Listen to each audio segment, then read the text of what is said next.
Hi there, it's Glenn here, the male practitioner. Okay, there's been a lot of buzz lately in early years with the launch of the new Education Inspection Framework from Ofsted about cultural capital. Well, I'm going to give a go at explaining what I think it is.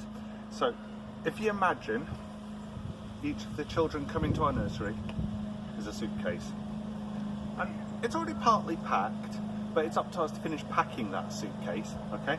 So they come to us with their sort of family heritage, faith, background, their language, and all these kinds of things. And it's our job to kind of top that up with the rich, diverse nature of the children that come to our settings. So, for example, there's an exposure to lots of different languages, okay? So we're going to pop that into our suitcase. There's also faiths and festivals, so we've got a lot of that going on. So different faiths, cultures that come to our settings, harness that, expose the children to those different faiths. And for those that it's their faith, it's a deeper, richer understanding.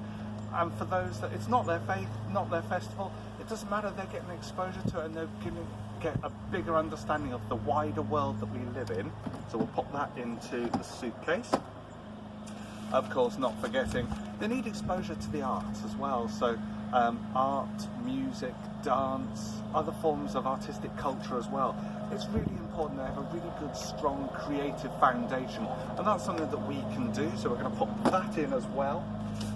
Also, different social situations. So, I mean, things like, for example, sitting down to have breakfast or lunch together as a group.